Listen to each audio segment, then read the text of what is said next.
Et donc, pour commencer par le commencement, on propose de regarder la Genèse.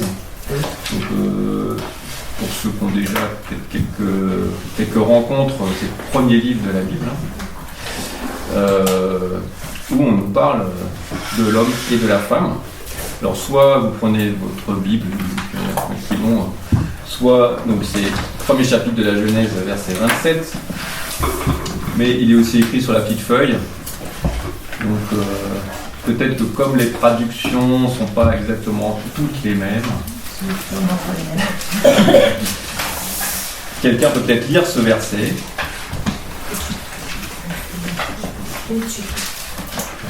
Qui se lance?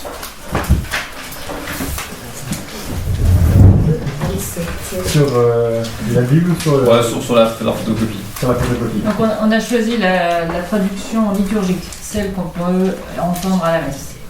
Très bien. Sur aelf.org. Genèse 1, 27. Dieu créa l'homme à son image. À l'image de Dieu, il le créa. Il les créa hommes et femmes. Voilà, ça c'est court. Hein. Et alors, voilà, peut-être que ça suscite déjà des questions, des réactions. Quand vous lisez ce verset, qu'est-ce que ça vous dit? Il y a d'abord homme qui est un terme générique et pas après il distingue entre homme et femme. Oui.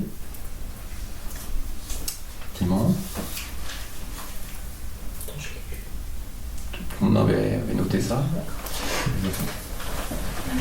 Et l'image de Dieu. Et à l'image de Dieu. Donc je pense effectivement c'est les deux points principaux. Enfin je pense que ce verset est peut-être été commenté par beaucoup de personnes, mais voilà, un des points c'est le homme et femme. Donc à un moment il y a à l'image de Dieu, il le créa, en parlant de l'humanité quoi. Et juste après il y a il les créa. Donc finalement quand on lit comme ça on se dit mais alors du coup c'est les, pourquoi Et c'est parce que derrière, il y a effectivement hommes et femmes. Et tout ça, ça se rapporte à l'image de Dieu. Et donc, on pourrait dire, finalement, quand Dieu a voulu créer l'humanité, il n'a pas pu faire autrement que de créer un homme et une femme. Donc, deux êtres qui sont distincts et complémentaires. Et qui sont liés par, enfin on le verra dans le verset suivant, mais ils sont liés par l'amour, et donc l'image de Dieu, c'est l'amour qu'il peut y avoir entre un homme et une femme. Donc vous voyez, dès le début de la Bible, on parle déjà de hommes-femmes qui sont dans le lien d'amour, l'image du Créateur. Donc ça commence quand même assez fort. Ouais. Mais justement, en fait, Dieu il crée la femme après avoir créé d'autres créatures parce qu'il a vu que l'homme n'arrivait pas à s'attacher aux animaux et tout, il me semble. Non? Ou je me trompe? Alors, c'est vrai que dans la Genèse, il y a deux récits de la création. Donc, il y a un premier récit où en fait finalement il crée l'homme et la femme en même temps, mais après la terre, les animaux, etc.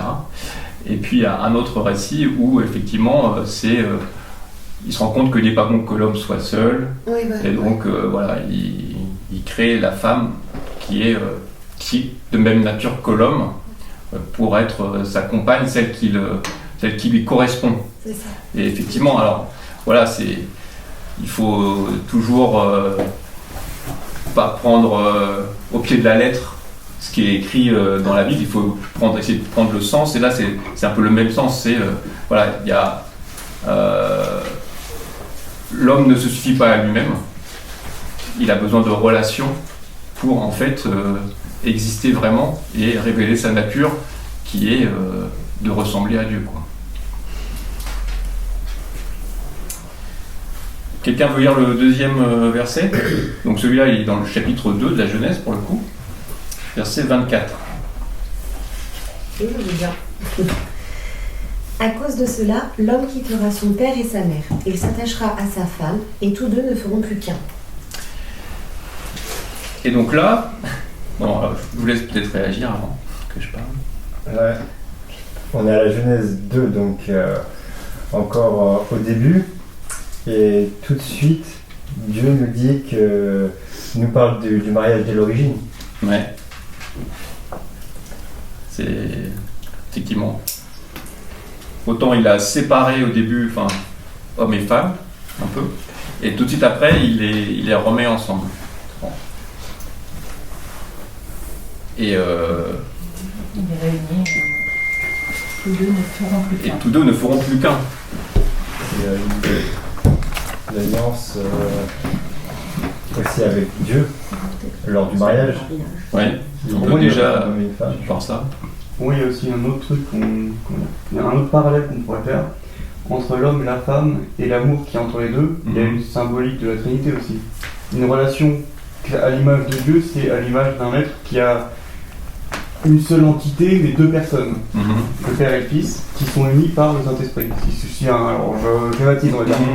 Donc là, on pourrait, pour moi, l'image de Dieu, c'est un peu ça aussi. Alors c'est vrai, on peut faire ce rapprochement-là. Alors ils sont pas complètement exacts, mais quand on fait une comparaison avec Dieu, rien ne sera jamais correct.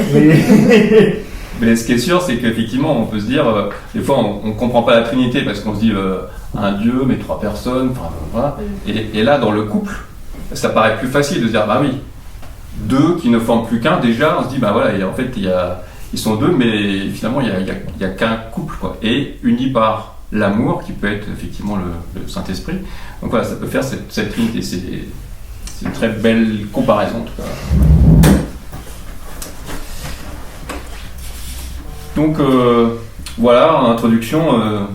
Alors, oui, enfin, ils disent ne feront plus qu'un, mais en même temps, dans le premier verset, il les créa hommes et femmes. Donc, en fait, ils sont trois. Il y a l'homme, la femme et le couple. Aussi, on peut voir ça comme ça. 1 plus 1 égale 3. C'est pas une fusion, c'est-à-dire qu'en fait, voilà, l'homme reste homme, la femme reste femme avec ses différences et ses complémentarités. Mais voilà, il y a le couple qui naît de l'union. Non, allez-y, finissez, je lève le doigt comme moi j'ai connu. Non, mais j'avais fini. Moi, je comprends pas pourquoi on dit à cause de cela, il quittera. Parce qu'en fait, il faut quitter ses parents pour faire après sa vie, ou alors c'est parce qu'on est en 2025 et je vois peut-être différemment. Alors je me souviens plus en fait pourquoi c'est à cause de la cela. femme en fait. Ah non, c'est pas à cause de la femme. C'est ce qui est écrit avant. Parce qu'à cause de cela, c'est par la nécessité. C'est une nouvelle famille. C'est une nouvelle famille. Oui, mais du coup, à cause. C'est l'émancipation. C'est comme ça. Il faut prendre le 23. Faut regarder le verset d'avant. L'homme s'écria, voici cette fois. Ils sont proposés au mariage. Et la La chair de chair. la J'ai lu ce truc-là au C'est mariage. aussi on l'appelle la vingtaine. Ah, mais d'accord. Je savais pourquoi. Car c'est de l'homme qu'elle a été prise. Oui, ça c'est important. Ça, c'est pas c'est qu'on en parle. D'accord. C'est un petit carré à ta grand-mère. Mais en fait le à cause c'est justement parce que hommes et femmes sont complémentaires. C'est pas parce que tu as créé la femme. C'est parce que voilà, l'homme a besoin de l'altérité. En fait, c'est vraiment ça. Pour s'accomplir, enfin pour grandir, voilà. Alors, du coup, oui. les célibataires ne sont pas l'image de Dieu. Alors, faut pas dire ce que j'ai. Enfin, le célibat, enfin voilà, il y a une manière de porter du fruit, pas forcément en vivant en couple ou dans le mariage. Il y a aussi toutes les personnes consacrées qui sont célibataires par choix, mais justement pour se rapprocher de Dieu ou etc. Enfin, il y a quand même une relation spécifique qu'elles ont avec le Christ. Donc, soit on donne sa vie à son conjoint, soit on donne sa vie au Christ. Mais en fait, voilà, dans les deux cas, c'est un peu la même voie de dire, tout seul, je ne peux pas être à l'image de Dieu.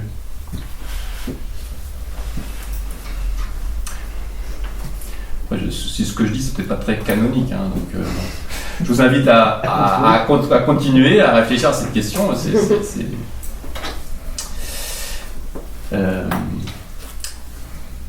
Alors, ensuite, il y a un autre passage.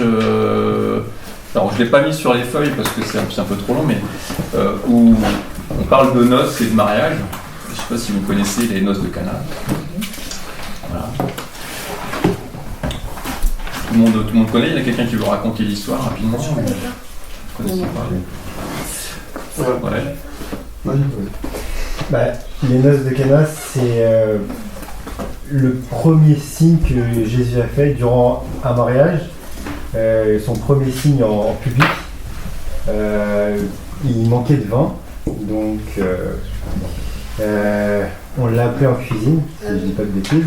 Je sais pas si c'était les cuisines, mais on lui a Marie lui a dit. Marie, c'est Marie. Pour transformer l'eau en vin. Pour transformer l'eau en vin. Ça s'appelle les noces de Cana, ça. Oui. D'accord. Pour pas que la famille des noces, justement, soit déshonorée. Ouais, Et donc ok. Marie intercède dans Jésus en lui disant il faut que tu fasses, et Jésus lui dit au début non, parce qu'en fait s'il commence à faire des miracles, bah, c'est la voie directe vers la croix, et elle intercède, elle lui dit mais alors si c'est pas maintenant que tu commences, quand est-ce que tu commenceras? Et là Jésus accepte, et donc bah, c'est l'autoroute vers la vie d'aujourd'hui. Merci. Donc voilà. Moi, ce texte-là, il y a plein de choses à dire, mais ce que j'en retiens par rapport à ce soir, c'est d'une part la première manifestation des miracles du Christ, c'est pendant un mariage. Donc c'est aussi une manière de dire l'importance que peut avoir le mariage. Voilà, c'est le premier point. Et le deuxième point, effectivement, c'est forcément la transformation de l'eau en vin. Et donc, un peu dire se marier à l'église devant Dieu, eh ben, c'est aussi demander à ce que Dieu, alors c'est pas forcément transforme l'amour humain, parce que l'amour humain est déjà très beau et très grand, mais qu'il le fasse fructifier encore plus. Par sa présence, qu'il habite l'amour du couple pour qu'il soit vraiment fécond, quoi.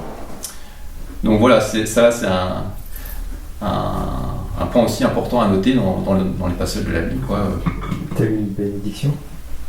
Telle une bénédiction.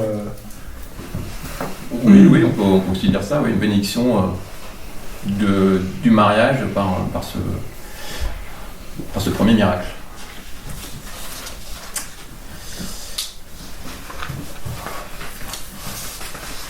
Alors, on a vu l'homme et la femme, le couple, le mariage, l'importance du mariage, et donc l'homme et la femme sont appelés à vivre dans l'amour, mais l'amour, c'est quelque chose d'assez difficile à définir. Et donc il y a en tout cas une très belle, alors c'est pas une définition, parce que moi il n'y a pas de définition, mais en tout cas un très beau texte de Saint Paul aux Corinthiens, qui parle de l'amour, qui est souvent pris d'ailleurs dans les célébrations de mariage. Donc c'est la première lettre aux Corinthiens, chapitre 13, versets 1 à 8. Et pareil, est-ce que quelqu'un... Je veux bien lire.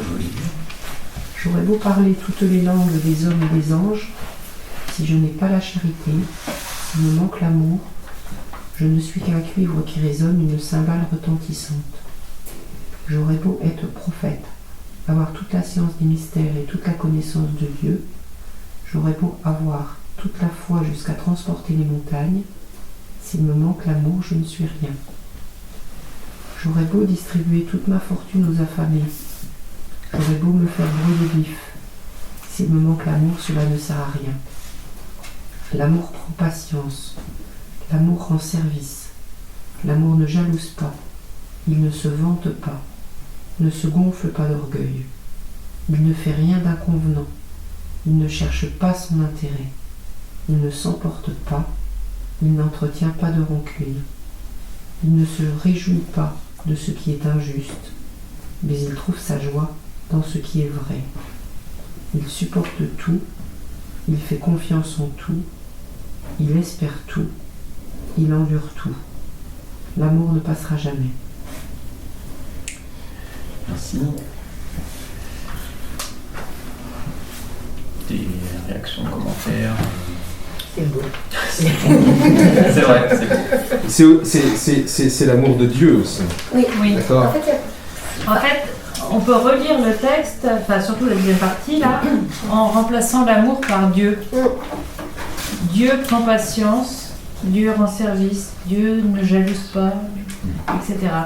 Et donc on est bien d'accord que l'amour là, c'est pas le coup de foudre à Notting Hill ou je sais pas où. C'est d'un autre amour dont il s'agit. de toute façon, il y a plusieurs amours dans Oui. une vie. Parce qu'on ne sort pas le même amour. Par exemple, mes enfants, ma fille, je vais pas l'aimer comme mon conjoint. Et là, on peut dire aussi que ça intéresse, c'était son amour, Dieu. Enfin, il y a plusieurs amours. Alors en français, c'est vrai qu'il n'y a qu'un mot pour dire amour, mais en fait, il existe en grec, alors je ne suis pas du tout calée en grec, mais je sais qu'il y a agapé, eros, il y en a d'autres. Il y a plein de mots pour dire amour, et on ne parle pas du même amour, effectivement, dans ces cas-là. Ceci dit, l'amour tel qu'il est défini là, s'applique à tout type d'amour. Que ce soit envers nos enfants, que ce soit envers notre conjoint, que ce soit même dans nos relations. C'est pas forcément de l'amour, mais c'est quand même un appel à voilà, même pour l'amitié, à un comportement qui est vertueux, quoi. Voilà.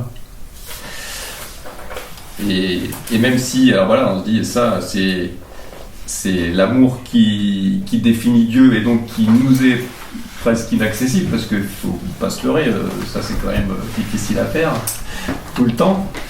C'est quand même à cet amour-là qu'on est appelé à essayer de faire. À se rapprocher. Est-ce qu'on peut dire que la foi, c'est l'amour? Parce que quand on trouve la foi, j'ai 38 ans. Ouais, bon, je suis là. Mais non, tu me fais rire parce que. On l'entend pas souvent, mais le sujet, la passion. Ah, mais c'est l'amour. Par exemple, voilà, moi j'ai 38 ans. Il y en a d'autres qui demandent le baptême adulte ou plus tard. Mais c'est quand on a trouvé la foi ou un signe de Dieu. Donc en fait, on ressent de l'amour. Et là, on peut dire que la foi, c'est l'amour. Non?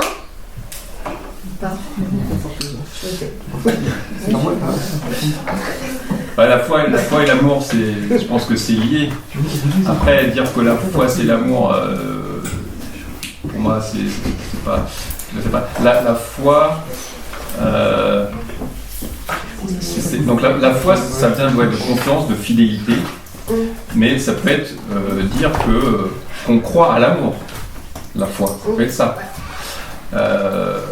Donc voilà, il y a une petite distinction, mais effectivement le débordement d'amour qu'on peut ressentir peut générer la foi. Enfin voilà. Donc mais il y a un lien incontestable.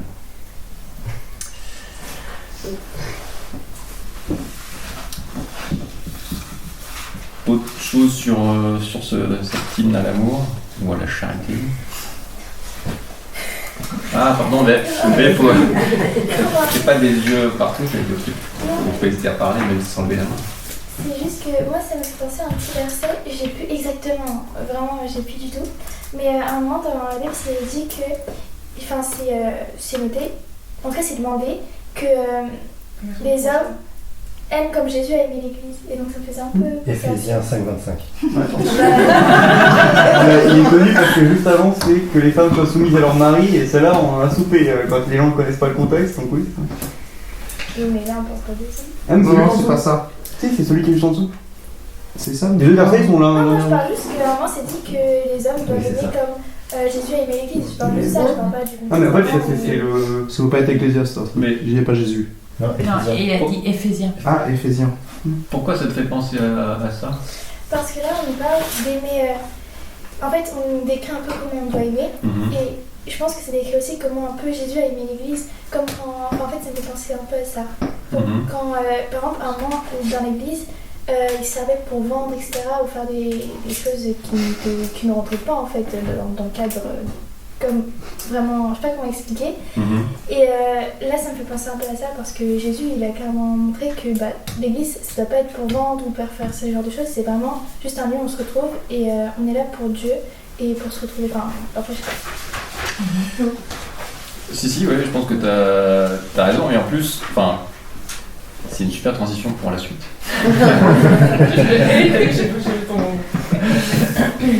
Et pourtant, c'est pas facile comme raisonnement ou quoi. Enfin, c'est pas forcément intuitif pour se dire. Parce qu'en fait, on va voir après dans le sacrement, on fait le parallèle entre l'amour dans le couple et l'amour entre Jésus et l'Église.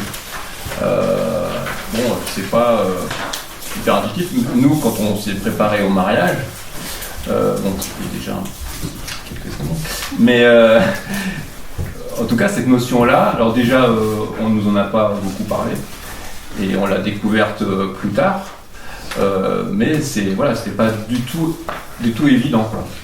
Donc, alors c'est bien de pouvoir en prendre conscience, bravo, mais voilà, c'est à... Et Lucie fait ce style de rapprochement, c'est pas la première fois que Lucie scotche tout le monde. Bah non. Ah non, c'est désolé. Ah non, sois pas désolé, sois fier de toi. C'est très bien. Sois fier de toi, au contraire.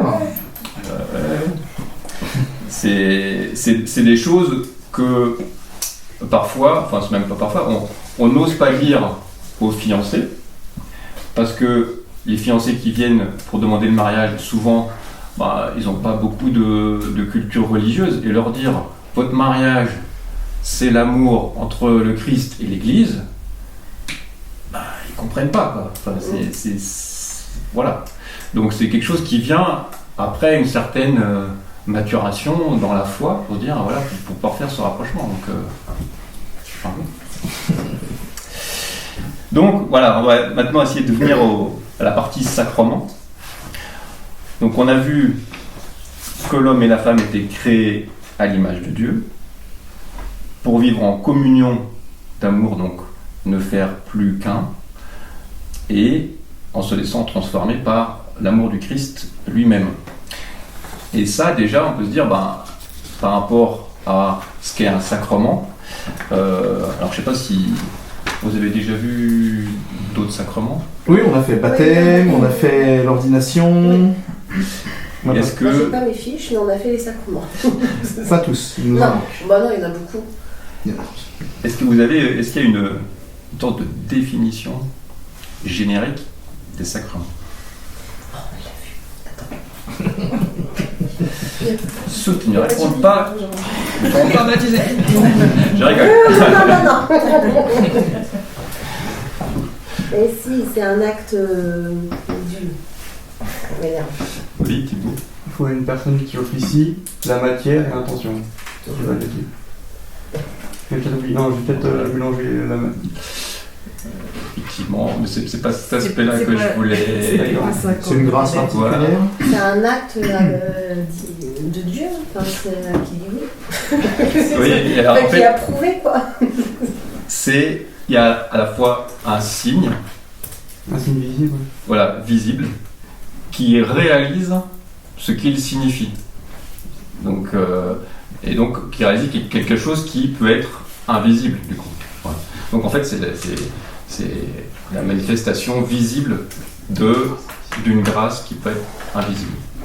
Et donc là, effectivement, on commence à voir que l'amour dans le couple, c'est quelque chose qui peut être, alors, qui n'est pas forcément visible directement, mais on voit quand un couple s'aime, et donc ça réalise aussi le fait que Dieu aime l'humanité. Donc au travers de l'amour du couple, on voit que Dieu aime l'humanité. Et donc c'est en partie pour ça que voilà, on peut dire que le mariage, que c'est un sacrement, parce que comme je viens de dire, voilà, cet amour-là, il est à l'image de l'amour que Dieu a pour l'humanité. Alors pour creuser un petit peu, on vous a mis le dialogue des époux dans la cérémonie de mariage, donc avant les consentements, il y a un dialogue initial et qui justement reprend un peu les piliers du mariage chrétien. Et à partir de ça, on va essayer de creuser cette question du sacrement. T'as mis le prêtre, mais t'aurais pu mettre le diacre. Oui. C'est vrai. Copier-coller. C'est ce qui est écrit dans le rituel, je pense. Ah ouais, il faut qu'ils mettent le rituel à jour. Donc, dans ce dialogue, il y a une première question. Qui est-ce qui veut la lire ?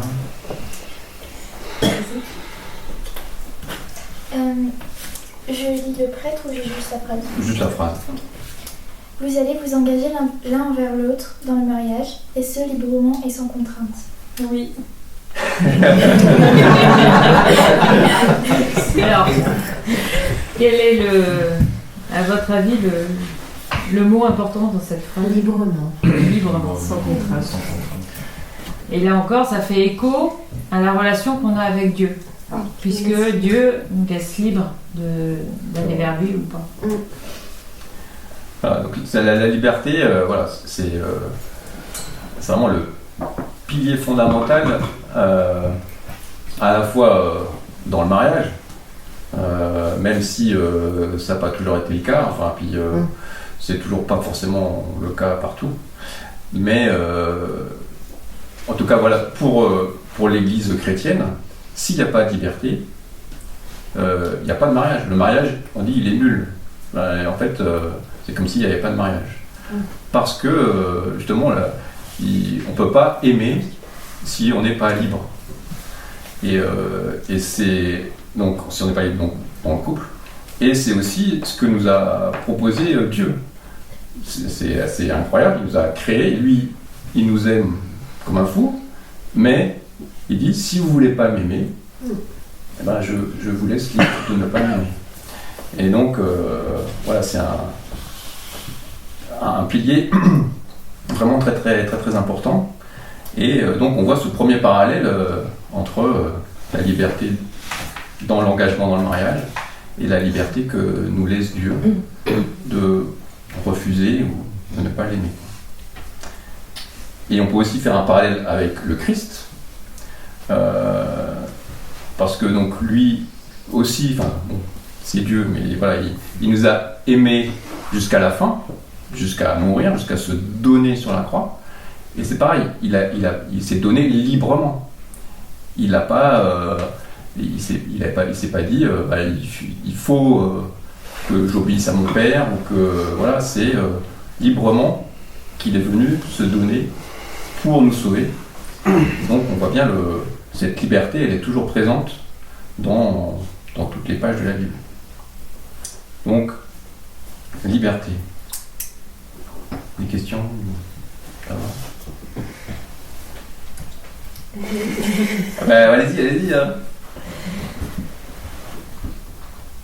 Mais à l'époque, il y avait quand même des jeunes filles qui étaient opposées, mais c'était pas librement, du coup, mais ils étaient pas nuls les mariages, non ?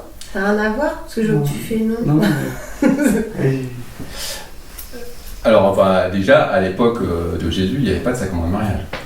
Si. C'était pas un sacrement. C'est l'Église qui a institué le mariage comme un sacrement. Il y avait des mariages, voilà, mais... à l'époque, quand l'Église et l'État s'étaient pas séparés, et ils étaient... c'était imposé un peu le mariage entre deux pays et tout. C'était pas un sacrement. C'était pas encore un sacrement ? C'était pas un sacrement parce que c'était institué par l'Église après Jésus. D'accord. Donc il y avait des mariages bien sûr, Il y a, vous vous rappelez, à Saint-Père sous Vézelay, il y avait le mariage de Marie et Joseph sur les vitraux. Oui, oui. Même le mariage de Cana. Oui. Ouais. Oui, bah oui. Oui. Donc aujourd'hui, il y a aussi il y a des mariages civils qui ne sont pas des sacrements. Oui, D'accord. oui, mais ça c'est. Oui, mais enfin, Mais, mais le mariage. c'est pas rien. Le mariage Oui, est. c'est un mariage, oui. Initialement, le mariage est naturel. Oui. Le mariage entre un homme et une femme existe avant que l'Église dise Ouais. on va faire un sacrement de mariage. Le mariage chez les juifs, donc à l'époque et aujourd'hui, du coup, c'est pas un sacrement. D'accord. Ok. Après la liberté, T'es pertinent. deuxième question. Qui veut la lire? Tu fais oui du coup. Ah bah, moi j'ai pas plus envie de me marier là. En vous engageant dans la voie du mariage, vous vous promettez amour mutuel et respect. Est-ce pour toute votre vie? Oui. Oh, c'est typique. Alors là, quel est le. C'est quoi qui est en jeu? L'amour. Respect. Alors, l'amour, Moi Oui. j'avais Toute votre vie. Respect. Ouais, L'engagement de votre vie. C'est de toute votre vie. Là, toute votre vie. Ah, oui. La- Ah oui. autrement dit, c'est la fidélité. Donc, la fidélité à la fois unique, donc voilà, que toi, et à la fois pour toute la vie. Bah, je suis d'accord, mais je suis pas d'accord. Parce que je suis d'accord dans le sens d'être fidèle, mais on peut pas se forcer à aimer quelqu'un. Si l'amour, vraiment, elle s'estompe, et ben on peut toujours être fidèle, mais l'amour ne sera plus forcément là. Ça dépend. Oui, parce qu'il y a C'est bien des le couples qui problème de restent l'engagement ensemble. toute une Oui, vie. parce qu'il y a des couples qui restent mariés jusqu'à la fin, mais ils ne s'aiment plus. Oui, c'est ça que je veux dire, ils sont restés Mhm. fidèles. Et, alors, C'est une forme d'amour dans la durée, même s'il n'y a plus l'amour, c'est plus l'amour quand on s'est rencontrés il y a 10 minutes, quoi. C'est il faut différencier. La Enfin, passion. il y a l'amour passion. L'amour n'est pas que. Comment dire? sentiment. Que un sentiment. Et on verra. C'est aussi la volonté d'aimer l'autre. On verra un peu plus tard, dans la grâce aussi du sacrement, quand on dit, ah bah oui, finalement, je l'aime plus, ou je l'aime plus comme avant, mais enfin voilà, faut se poser la question déjà, et c'est à ça que sert le discernement avant le mariage, mais qu'est-ce que j'aime en elle, vraiment? Est-ce que c'est parce que On a compris. Est-ce que c'est l'habitude ou est-ce qu'il y a l'habitude, des ou beaux parce yeux que voilà, Parce je que sais pas, il y a parce des- que Voilà, il y a des beaux yeux. oui, Voilà. est-ce que c'est parce qu'elle m'aime, Oui. voilà. Donc faut vraiment, c'est pour ça qu'on va se marier sur un coup de tête. Hein. Et du coup, quand on s'est bien posé ces questions-là, et que bah, effectivement le couple, dans le couple, l'amour s'use. Enfin voilà, c'est change. Et donc faut se reposer la question, bah, qu'est-ce que j'aimais en elle? Pourquoi ça s'est étiolé? Est-ce que c'est à cause d'elle? Est-ce que c'est à cause de moi? Et donc, grâce justement à la grâce reçue par le sacrement du mariage, se dire, ben, en fait, Dieu est toujours avec nous dans cette relation, et comment je peux renouveler mon amour avec la personne que j'ai choisie. C'est quand même compliqué en 2025, je trouve, cette phrase. Non, alors. Parce que, en fait, mutuel, moi c'est mutuel. On ne peut pas, pour toute la vie, rester avec quelqu'un qui n'est pas respectueux envers nous. Vous voyez ce que je veux dire? Ou... Oui. Parce qu'il est tard. Mais, Alors, donc en fait, je trouve que mutuel, enfin, c'est compliqué. c'est... Les deux- surtout être deux. Les deux s'engagent Voilà. à faire Ouais. en sorte que d'aimer l'autre. Ouais, En au fait, bout c'est ça, de le mutuel. 10 ans et tout, du coup, le mutuel, il peut partir.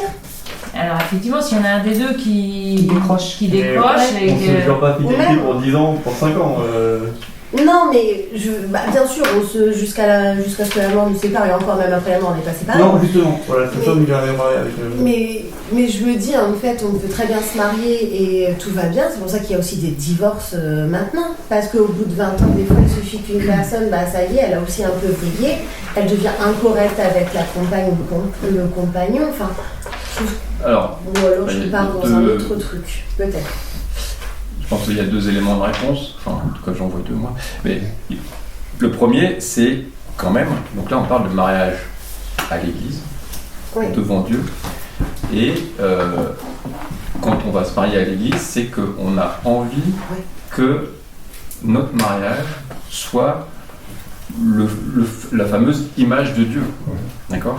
Et donc Dieu lui-même, il nous est fidèle. Même si on fait n'importe quoi, Oui. il est toujours là. Et dans le mariage, ce qui nous est demandé, c'est un peu ça quand même. Là où je mets un petit bémol, c'est quand il y a des violences conjugales, etc., il faut que ça s'arrête. Donc il faut séparer, voilà. Mais l'idéal, c'est toujours, on est... Tout comme on est appelé à la sainteté, dans le mariage, on est appelé à la qualité de cet amour-là. Ok. Oui. Dans le mariage, comme dans la vie, il y a des épreuves, des conflits, des moments qui vont être joyeux, d'autres un peu moins. Et pour moi, le mariage, il est basé, quand on se marie à l'église, c'est qu'on met Dieu au centre de la relation. Tu te maries devant Dieu. Oui. Et si on met Dieu au centre de la relation, malgré les épreuves, etc., je pense qu'on arrivera toujours à faire face et à traverser les épreuves. Et on ne peut pas se marier 2 fois devant Dieu. Non. On peut se marier qu'une fois devant Dieu. C'est ça. Sauf si t'es veuf, non ? Oui. Sauf si t'es veuf. C'est vrai. Oui, C'est vrai, ça, ce que je voulais parler, c'est que c'est pour toute la vie, Après, si. Ouais. mais seulement. Alors que c'est le seul sacrement, je pense qu'il faut en parler, mais c'est le seul sacrement qui s'arrête à la mort.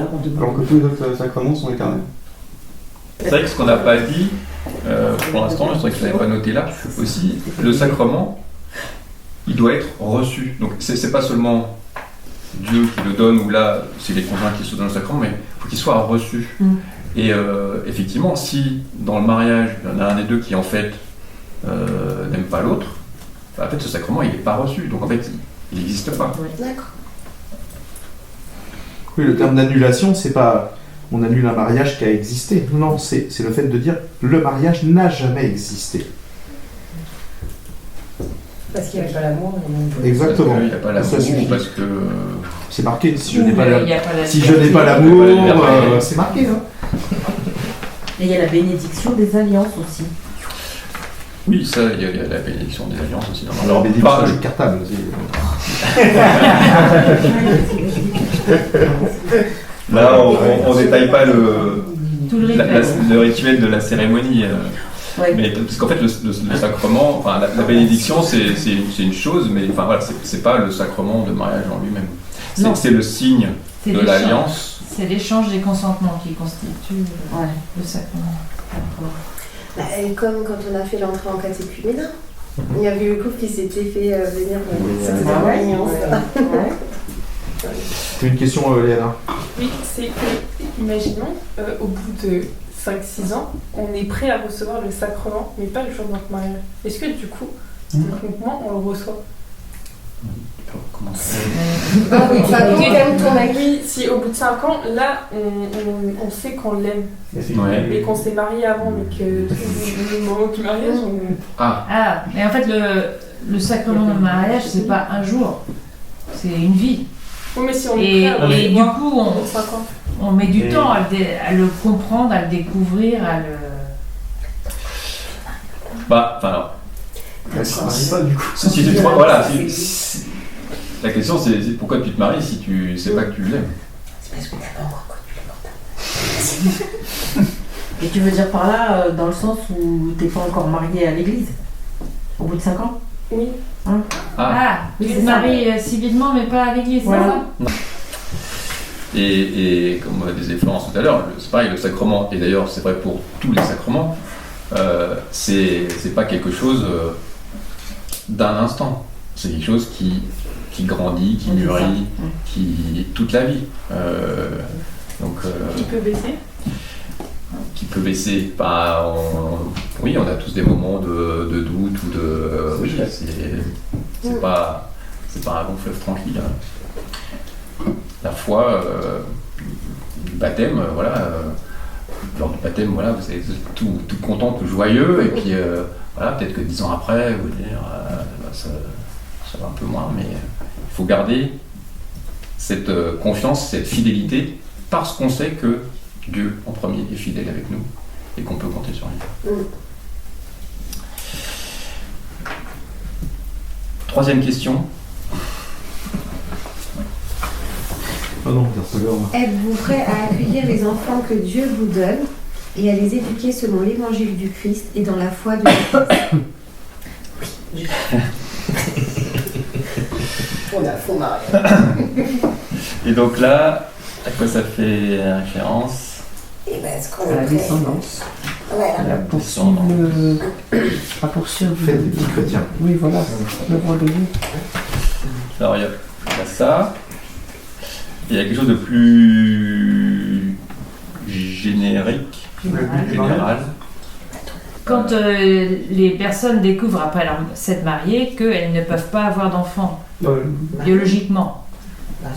Ça arrive malheureusement de plus en plus souvent. On ne peut pas dire que leur mariage est nul. Donc là, ce qui est important, c'est que on ne parle pas que des enfants, mais on parle de fécondité, c'est-à-dire qu'on peut aussi donner quelque chose, même si c'est pas la transmission aux enfants, on peut être fécond autour de nous sans que par les enfants. Oui, parce que les enfants de Dieu, c'est tout le monde. On est tous enfants de Dieu. C'est les enfants que Dieu vous donne. Oui, voilà. C'est pas les enfants que vous allez avoir tous les deux ensemble. Voilà, c'est ça. C'est pas la même chose. C'est ça que je pense que la distinction elle est vraiment intéressante.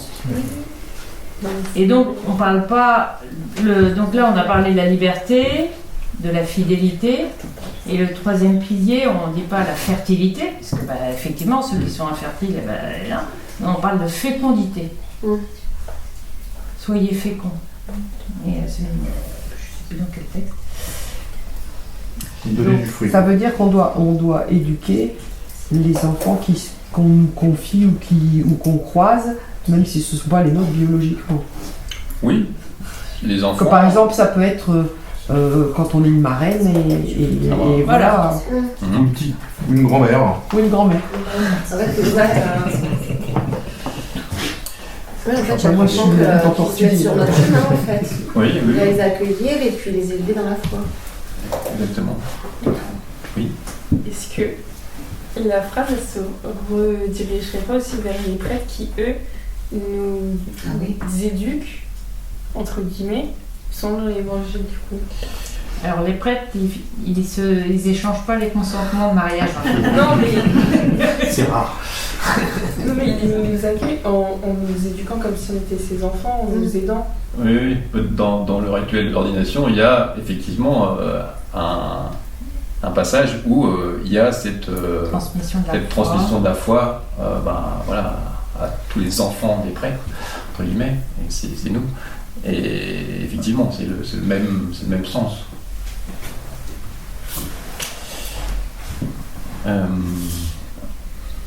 Donc là aussi, la fécondité, elle est aussi à l'image de Dieu.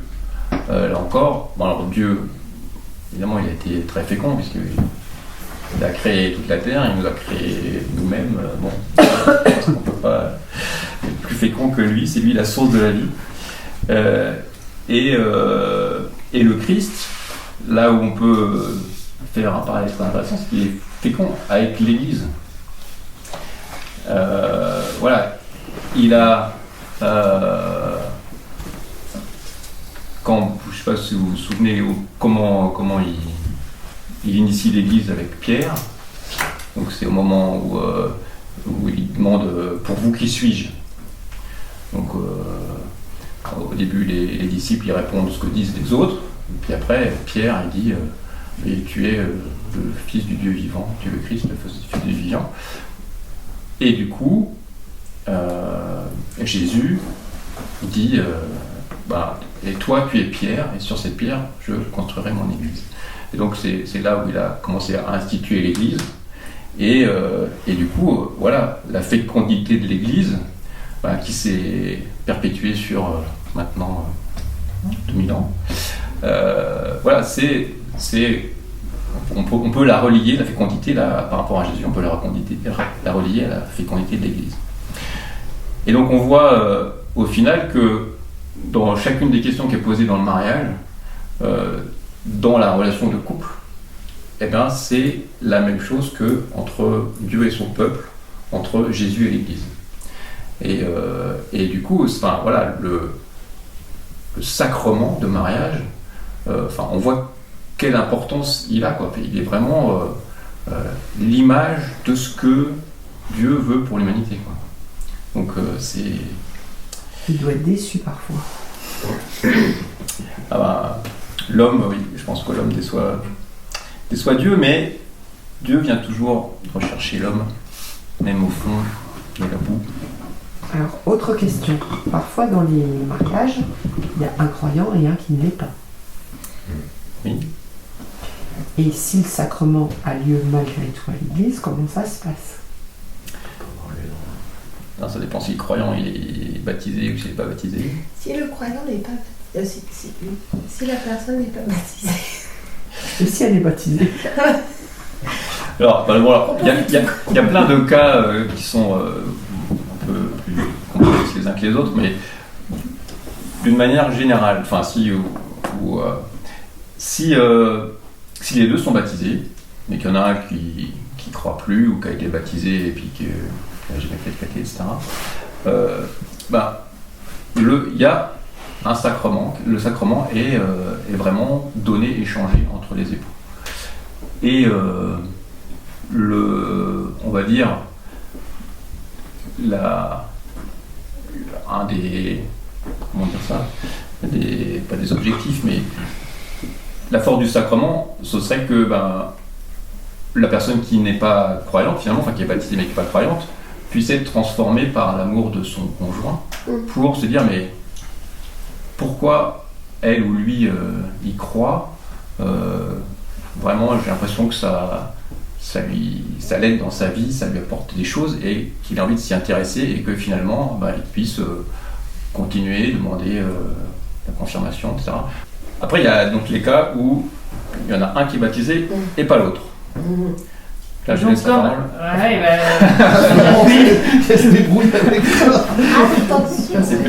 C'est plus compliqué parce que donc on a vu que le premier pilier dans le sacrement de mariage, c'était la liberté. Donc on ne peut pas imposer à celui qui n'est pas baptisé de croire en Dieu. Donc, du coup, le sacrement de mariage, il y a mariage, mais il n'y a pas sacrement au sens canonique. Et si l'autre personne n'est pas baptisée, je vais me marier à l'église, moi, maintenant. Si l'autre personne. On peut se marier à l'église. Oui, mais il est quand même, pas dans le cheminement, mais il accompagne, Il découvre. Non. Non, mais il n'est pas fermé parce que il avait fait. Ouais, non, il n'est pas fermé. Donc il y a quand même sacrement ou pas? Parce que bon. Moi je vais m'énerver après. Si après il demande le baptême et qu'il est baptisé, au moment de son baptême, vous recevrez le sacrement de mariage en même temps. C'est formidable ça. Si vous vous êtes marié à l'église et qu'ensuite il demande le baptême, alors là vous aurez le sacrement de mariage. Mais il ne le reçoit pas parce qu'il n'est pas baptisé. Non. Ben, on ne peut pas l'imposer à non baptisé. Oui, mais il est ok. Alors, ceci dit, quand l'un des deux n'est pas baptisé, on lui... Alors, c'est pas tout à fait les mêmes échanges de consentement, mais on lui demande s'il est d'accord pour que son conjoint élève leurs enfants dans la foi. Et donc, du coup, on lui demande son avis, et voilà. Il y a quand même cette notion de... Mais ça se demande peut-être entre futurs époux aussi. Ah bah oui, il faut... Oui, non, mais il s'engage officiellement devant l'assemblée le jour du mariage. Et s'il refuse? Ah bah, il ne peut pas se marier à l'église s'il refuse. Ça fait partie du rituel. Cocher toutes les cases. Il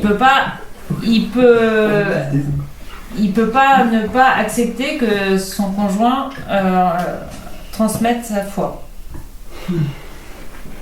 Et s'il accepte, c'est bon. Parce qu'il est ok, papa. Oui, c'est bon. Oui, hein. Mais après le conjoint peut transmettre sa foi. Oui.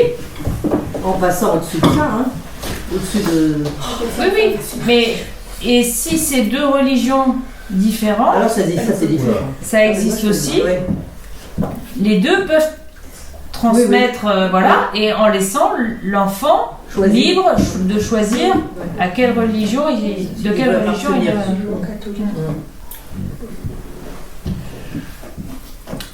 Mais c'est vrai que les cas... Le mieux c'est de se marier dans la même religion. Le mieux, parfois, la vie fait que c'est on tombe amoureux quand de deux quelqu'un. religions arrivent à... Ah oui, Enfin, après, ouais. Ils peuvent se c'est marier un à très beau l'église. signe. Musulmans et catholiques peuvent se marier à l'église. Oui. Oui. Alors, je pense qu'il faut faut demander faire une demande spéciale, d'une part à l'évêque, mais aussi, je pense, à un représentant musulman pour que, voilà. Après, Mais ça arrive. Hein. c'est des mariages plus coutumiers chez d'autres religions. Donc, en fait, Alors, les mariages coutumiers, je crois qu'ils n'ont pas de... voilà, en fait, c'est pas valable, mais il me semble que je connais. Dans notre église. Pour l'église. Pour Non, l'église. de la valeur. pour les musulmans. Oui. Par exemple, parce qu'il y a un couple catholique musulman, il s'est marié à l'église pour sa femme, Oui. qui est catholique, mais lui, en fait, le mariage musulman, c'est juste coutumier. Ouais, d'accord. Après, peut-être qu'il y a d'autres. Attention. Oui, hein, oui. c'est pas- Pour l'église, il n'y a pas de mariage. Il n'y a qu'un mariage à l'église. Donc après, après, il peut y avoir une cérémonie, une fête, ou, Voilà, voilà, coutume, qui représente le mariage dans l'autre tradition. Mais il n'y a qu'un seul mariage. Enfin,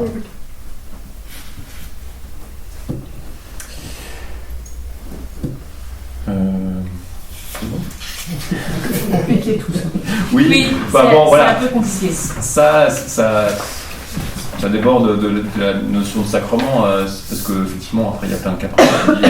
Bon, je pense que c'est pas ça le fondamental, quoi.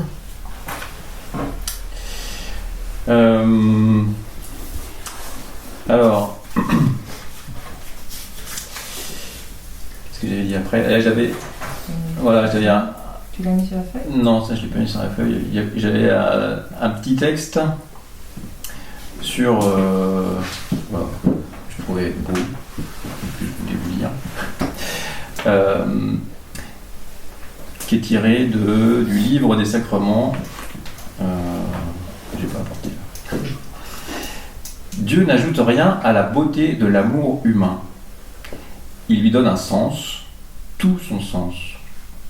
Dieu donne aux époux de pouvoir regarder leur amour comme lui-même le voit. Dieu confère à l'amour conjugal, vécu dans la foi en Jésus-Christ, de pouvoir signifier le mystère de son alliance avec l'humanité. Voilà, donc c'est un peu ce qu'on a dit tout à l'heure, mais c'est mieux dit. Voilà, c'est le mariage signifie le mystère de l'alliance de Dieu avec l'humanité. Et c'est pour ça que c'est un sacrement. Alors voilà, c'est quand même une lourde responsabilité. Hein. On se dit, bah ouais, mais, on n'est pas capable de faire ça, quoi. Comment on peut y arriver? Et c'est par la grâce, parce que donc le sacrement, c'est aussi une grâce. Donc une grâce, voilà, c'est un don reçu de Dieu et du Christ. Et donc la grâce dans le mariage, dans le sacrement de mariage, c'est pour tous les sacrements. La grâce de votre sacrement de baptême que vous allez recevoir, de confirmation et d'Eucharistie, même si l'Eucharistie, voilà, c'est plus fréquent, et ben, il faut s'appuyer sur cette grâce. Parce qu'elle est vraiment réelle.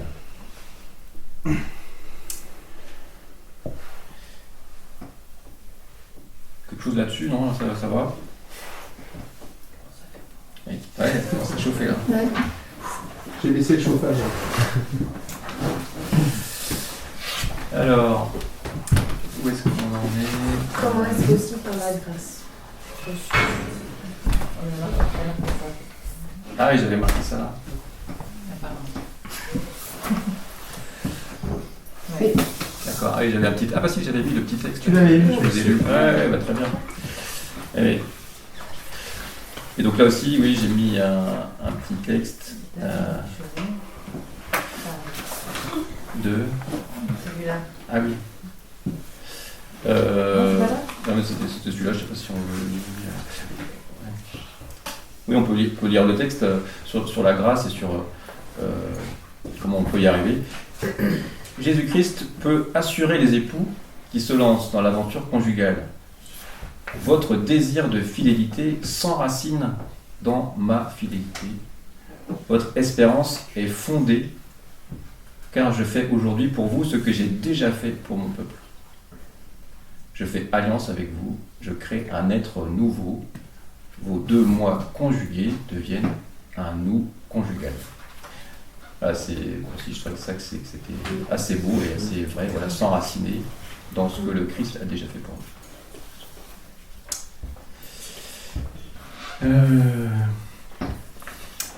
Et alors, en tout dernier, et on peut poser la question, quel est le lien finalement entre votre préparation au baptême et à la confirmation et au mariage? Finalement, pourquoi parler du mariage alors que vous préparez au baptême et à la confirmation? C'est une union. Comment? C'est une union. Oui, c'est une union. Mais le baptême et la confirmation, c'est plus personnel. Moi, c'est plus personnel, le mariage. On est un peu deux quand même. Oui, mais ça reste un peu personnel. Oui. Mais le baptême, tu le reçois pour toi. C'est un engagement. Tout est engagement. C'est un engagement. Ouais. C'est vrai, dans les 2 cas, c'est un engagement. Sauf que quand on est baptisé tout petit, on s'engage pour nous. C'est pas le cas là. Ouais. Puis regarde, je veux dire, il y en a des baptisés tout petits là. Il y en a des baptisés tout petits qui n'ont pas jamais fait de caté, qui sont là aujourd'hui. Et qui sont là tous les 2 vendredis, qui sont là tous les dimanches à la messe. Donc, question engagement, ça se pose là quand même. Oui, mais je veux dire, on fait pas le choix à ce moment-là de s'engager. Il y a quelqu'un qui choisit pour Ouais, nous. mais le Seigneur, il nous appelle à n'importe quel moment et au final, tu t'engages, tu te réengages. Ouais, oui, bah oui. C'est... Pas comme toi. Ouais. Bah oui. Moi, j'ai mis un certain temps, mais j'ai fini par y revenir. Ouais. Et donc, du coup, là, ce que j'ai trouvé, là, c'est que le mariage, finalement, peut être considéré comme une vocation, tout comme la vocation des prêtres. En fait, c'est une manière de répondre à notre baptême. Donc, baptisé, où on devient enfant de Dieu et on est appelé à la sainteté. Et le mariage, c'est une manière de répondre à cet appel à la sainteté. Tout comme la prêtrise, pour le coup, tout comme les personnes qui les vocations religieuses. Voilà. Et donc, c'est là qu'on peut voir le lien, justement, entre les sacrements d'initiation chrétienne, baptême, Eucharistie, confirmation, et le mariage.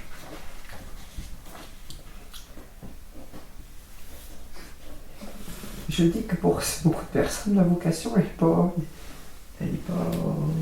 évidente. Ben, alors, peut-être que ça ne nous est pas assez rappelé, enfin, dans la préparation au mariage, par exemple. Et ça, c'est vrai, c'est pas... Enfin, en tout cas, nous, notre difficulté quand on faisait la préparation au mariage, c'est que justement, il y a beaucoup de personnes qui viennent, qui ont été baptisées, qui n'ont pas remis les pieds à l'église avant leur mariage, et donc du coup, leur parler de ça de but en blanc, en fait, c'est très compliqué, quoi. Et ils peuvent pas le recevoir finalement. Donc et en même temps, c'est compliqué de leur demander de faire 2 ans de caté avant de se marier. Et ça va pas marcher. Ça marche pas non plus. Voilà. J'ai une question, je m'interroge sur le diaconat. Je m'excuse si c'est déjà un peu personnel comme question, mais du coup, la vocation, la vôtre, elle est double, de double nature. Et du coup, comment ça s'articule, comment ça vit ensemble, le fait d'être appelé par 2 voies différentes pour aller vers... Alors, le diaconat pour quelqu'un qui est marié, c'est un peu... Alors, c'est différent dans le sens où c'est nous qui sommes appelés, et à l'inverse de quelqu'un qui veut devenir prêtre, c'est lui qui dit j'ai envie de devenir prêtre. Donc ça, c'est une première chose. Mais la deuxième, c'est que c'est le sacrement de mariage qui est premier sur le sacrement d'ordination. Mais là aussi, c'est... alors, le diaconat, c'est vraiment une manière de se mettre au service. Voilà. Je ne sais pas trop ce que tu peux rajouter, mais... Il y a intérêt à ce que vous soyez quand même d'accord sur... Alors, voilà. Parce que vous êtes quand même un couple. Voilà. Voilà. Donc, on demande d'abord l'accord de l'épouse pour ordonner... Donc voilà. la vocation, c'est le mariage, on est d'accord. Dans Oui. le cas du diaconat, la vocation, c'est le mariage. Oui. Ah, quelqu'un qui n'est pas marié ne peut pas être diacre? Si. On attend. si. Mais si on attend. Mais- Non, il peut être Ou diacre arrêter permanent. d'aimer. Ah oui, Oui, d'accord. on l'avait vu ça. Ouais. D'accord. Si, Marc a été ordonné en même temps que Bruno, qui est célibataire et qui s'est engagé à rester célibataire par contre. Du coup, lui, il peut pas se marier il après. peut, Ah oui, d'accord. Et du coup, être prêtre, c'est en fait, entre guillemets, sacrifier une possibilité de mariage pour se marier à l'église, entre guillemets. Un peu. Se marier avec l'église, oui. Non, parce que pour lui, se marier. c'est Dieu, Oui. c'est pas un sacrifice. Lui, il Non, est... comme c'est- quand je l'église, c'est qu'un. Comme le Père Prosper, il a dit. Il abandonne une voie pour une autre, on va dire. Ah. Oui. Il pourra jamais se marier, Comme Oui. le mais en échange, il. C'est ce que dit Laetitia, c'est ni un sacrifice ni un abandon. C'est Non, un parce choix. que lui, oui, voilà, parce que lui, en fait, comme ça. Oui. je sais pas comment. Enfin, Oui, non, ça, c'est vrai. lui, en fait, le prêtre, il s'engage dans les études de prêtre parce que lui, sa vie, c'est le Seigneur. Il va pas se. Pour lui, c'est pas possible de se marier ou de faire sa vie avec quelqu'un d'autre. Lui, c'est le Seigneur.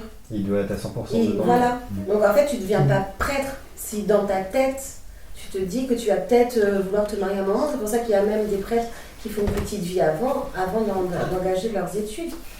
Enfin, pas une vie, c'est compris quand même.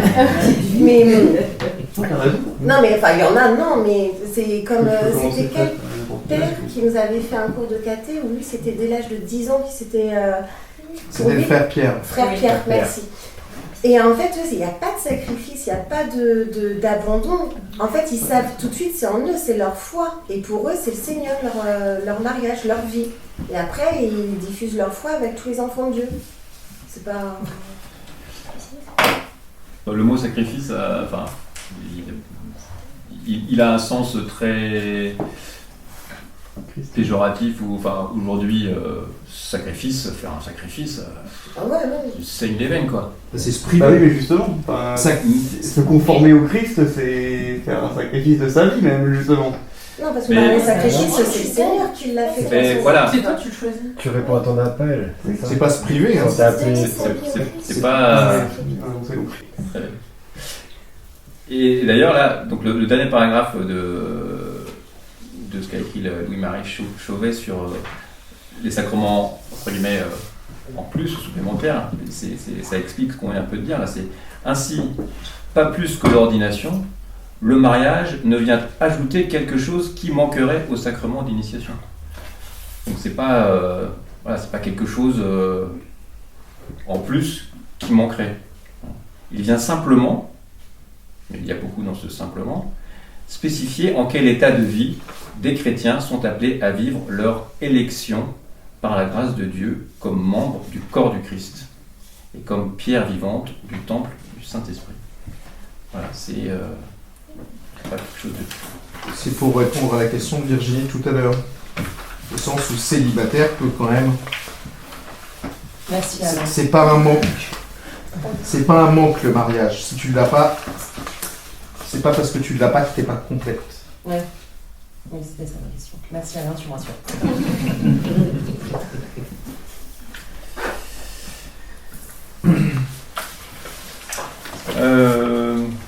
Ben voilà. C'est à peu près ce que l'on voulait vous dire.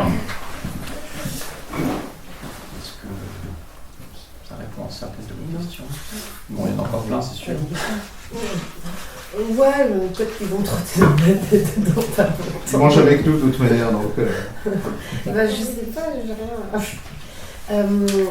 Par rapport aux enfants, êtes-vous prêt à accueillir les enfants que Dieu vous donne Ce n'est pas Marie qui a eu des enfants.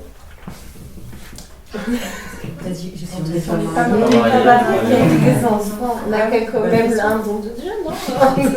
C'est vrai que parfois, on change les paroles du rituel quand on marie des personnes de 60 ans, par exemple. Je crois qu'il y a une adaptation, pour dire. Ouais. Et je n'ai pas bien compris. Si, mais en fait, elle a eu des enfants avant le mariage. Oui.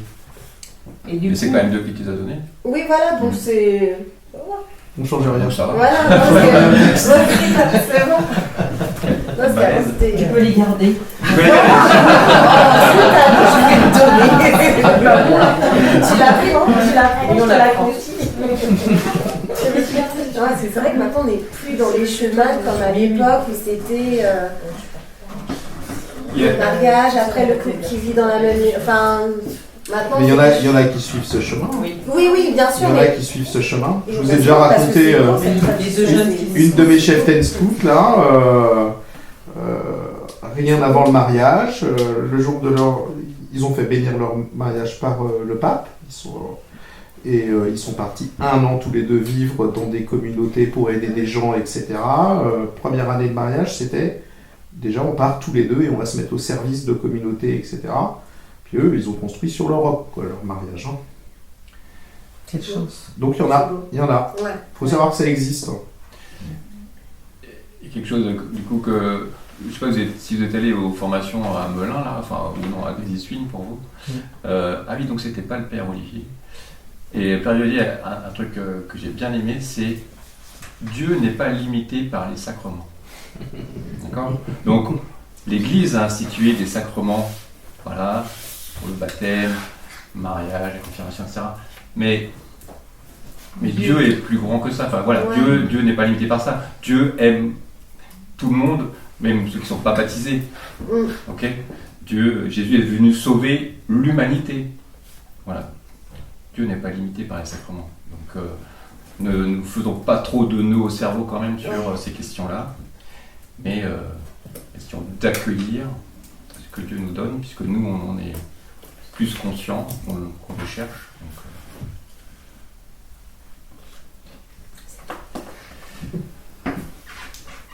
On vous propose pour conclure de prendre la prière de bénédiction nuptiale qui est lue le jour du mariage par le prêtre et qui reprend plusieurs, vous retrouverez dedans plusieurs points qu'on a abordés pendant cette soirée.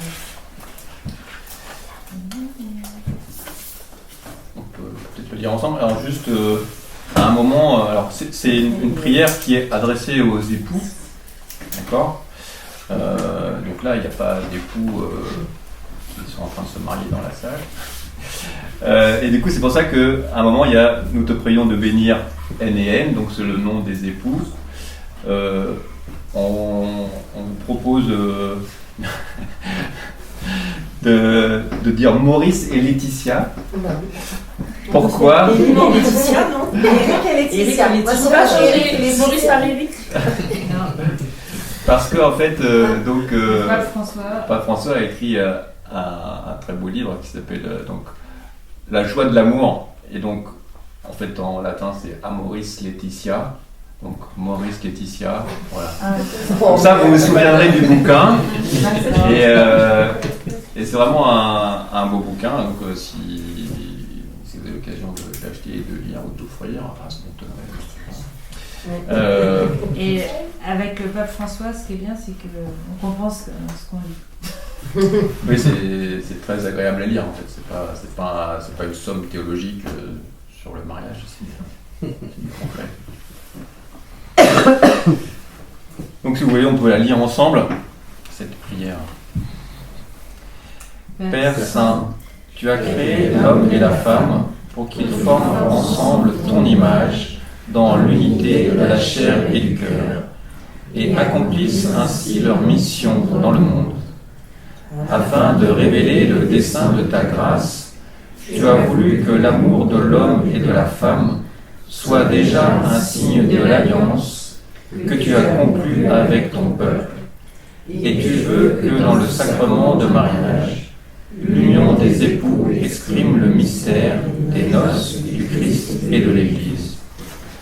Nous te prions de bénir Maurice et Laetitia, de les prendre sous ta protection et de mettre en eux la puissance de ton Esprit Saint. Fais que tout au long de leur vie commune, sanctifiés par ce sacrement, ils échangent entre eux les dons de ton amour, et qu'en étant l'un pour l'autre un signe de ta présence, ils deviennent un seul cœur et un seul esprit. Accorde-leur de pouvoir assurer par leur travail la vie de leur foyer et d'élever leurs enfants selon l'Évangile, pour qu'ils fassent partie de ta famille éternellement. Amen.